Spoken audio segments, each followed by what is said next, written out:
గురుగారు మీరు ఒక 20 ఇయర్స్ నుంచి ప్రవచనాలు చెప్తున్నారు, పైన కూడా చెప్తున్నారు.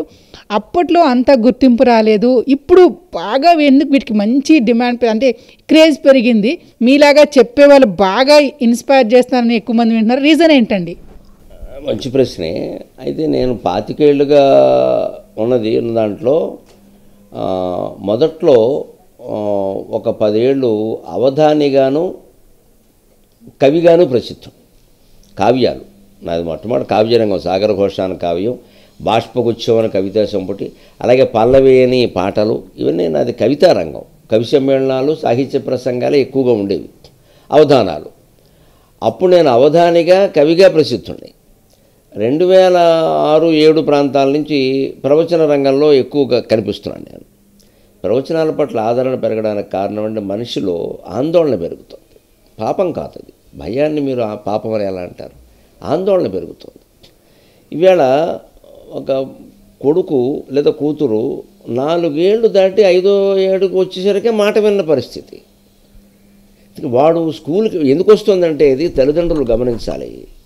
నేను ఓం సివిఆర్ ఛానల్ ద్వారా నమస్కారం చేసి చెబుతున్నాను, తల్లిదండ్రులు గమనించాలి. ఈ ర్యాంకుల గురించి ఎప్పుడూ ఒత్తిడి చేయకూడదండి. అసలు ర్యాంక్ వచ్చిన పిల్లాన్ని మీరు 10 మందికి మావాడు ఫస్ట్ ర్యాంక్ అన్నమాట, రేపొద్దున తల్లికి తండ్రికి వాడు ర్యాంక్ కాదమ్మా వాటర్ ట్యాంక్ అయిపోతాడు. అసలు అది గొప్ప విషయం కింద మాట్లాడద్దు. ఏమిటి ర్యాంక్ వస్తే నిన్న అబద్ధమాడావు మొన్న అబద్ధమాడావు అని చెప్పాలి తల్లి. అలా చెప్పే తల్లులు ఎంతమంది ఉన్నారు? అబద్ధాలు అవన్నీ ఏమున్నాయి, ఈ రోజుల్లో మార్కులే ముఖ్యం అని మూర్ఖులు తయారవుతున్నారు ఇక్కడ. అలా అంటే తల్లిదండ్రులు పిల్లల సంస్కారం మీద, ప్రవర్తన మీద శ్రద్ధ చూపించాల్సింది పోయి ర్యాంక్ రాగానే మా వాడికి ర్యాంక్ వచ్చిందని పార్టీ. వీడు ఏమంటే హీరో అయిపోతున్నాడు. వీడు హీరో అవగానే వాడు ఏమనుకుంటాడు, సినిమా చూస్తాడు. ఇవాళ సినిమాలో మీకు తెలుసు, రౌడీ, ఈడియట్, నిన్నగాక మొన్న బాగా విజయవంతమైన పుష్ప సినిమాలో స్మగ్లర్ కదండి హీరో అంత ఏమైనా అనుమానం ఉందా? మరి స్మగ్లింగ్ వాడిని మీరు హీరో చేశారు. ఏమన్నా అంటే తర్వాత ఎప్పుడో మేము చివరిలో 5 నిమిషాలు మంచి చూపిస్తాం, లేకపోతే ఇంకో పుష్ప 2, ఇంకా ఏదో పువ్వు 3 అని ఏదో తీస్తాం. నువ్వు తీసే వరకు ఇక్కడ సమాజం చెడిపోవాలా? నాకు అర్థం కాదు. నేను సూటిగా ప్రశ్నిస్తున్నా. నువ్వు 2, 3 తీసే వరకు సమాజం చెడిపోవాలా? ఇప్పటి వరకు స్మగ్లింగ్ గొప్పతనం అని చెడిపోయిందే ఈ సినిమా కారణంగా. ఆ భావన రాలేదండి. పైగా స్మగ్లింగ్ చేసేవాడు తగ్గేదేలే అంటాడా? అది పెద్ద ఉపనిషత్ సూక్తి అయిపోయింది వేళ.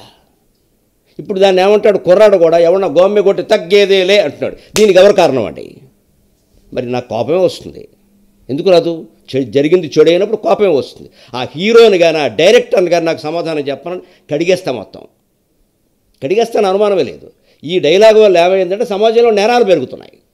తగ్గేదేలేని ఎవడనాలి? హరిశ్చంద్రుడు లాంటి వాడు అనాలి, శ్రీరామచంద్రుడు లాంటి వాడు. ఒక స్మగ్లర్ వాడటం ఏంటండి ఆ డైలాగు? ఇది జరుగుతున్న అన్యాయం. ఏది సంచలనం చేయాలో అది చేయడం మానేసి దుర్మార్గాన్ని సంచలనం చేస్తున్నాం, దొంగతనాన్ని సంచలనం చేస్తున్నాం. ఒక హీరోయిన్ని ప్రేమిస్తాడు, ఆవిడ కోసం 20,000 నగలు దొంగతనం చేస్తాడు, అది చూపిస్తాడు, వాడిని హీరోగా చూపిస్తారు మీరు. అక్కడి నుంచి అమ్మాయిల కోసం దొంగతనాలే మొదలవుతాయి. నిన్న టీవీలో వచ్చింది, మీరు చూసుంటారు. ఖచ్చితంగా భార్య మెప్పు పొందడం కోసం 10 ఏళ్లుగా దొంగతనాలు చేస్తున్నాడు, చైన్ స్నాచింగ్. నిన్న టీవీలో చూశాను నేను.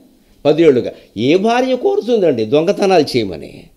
ఏదో ఓసారి తెస్తే నువ్వు హీరోవయ్యా అని అంటే అని ఉండొచ్చు. రేపొద్దున వీడు జైలుకి వెడితే మొట్టమొదటి బాధపడేది ఆ ప్రాణి కదా. కానీ ఏం జరుగుతున్నాయి? ఈ సినిమాలు ఇలా ఉండడం వల్ల, సీరియల్స్ ఇలా ఉండడం వల్ల జరిగిపోతూ ఉంటే అవి ఏవి పట్టించుకోకుండా మీరు హీరో అంటున్నారు. అలాగే ర్యాంక్ వాడిని హీరో అనగానే మీరు హీరో అనగానే వాడు గుర్తొచ్చేది సినిమా హీరోయే. కనీసం క్రికెట్ హీరో కూడా వాడు గుర్తురాడు. వాడు కొంచెం కష్టపడి ఆడతాడు, వీడిదే ఉంది.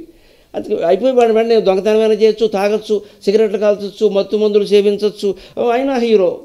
మంచితనం ఉన్నవాడే హీరో, ఏ దుర్వ్యసనం లేనివాడే హీరో అనే సినిమా ఒకటైనా వస్తుందా? వస్తే ఆడుతుందా? ఆడకపోతే మానేయండి. ఆడడమే ముఖ్యమా? ఆడడమే ముఖ్యం, డబ్బులు రావడమే ముఖ్యం అన్న తర్వాత ప్రపంచం అంతా చెడిపోతుందమ్మా. అది ఆ ధోరణి ఉన్నప్పుడు అలాగే ఉంటుంది అంతే.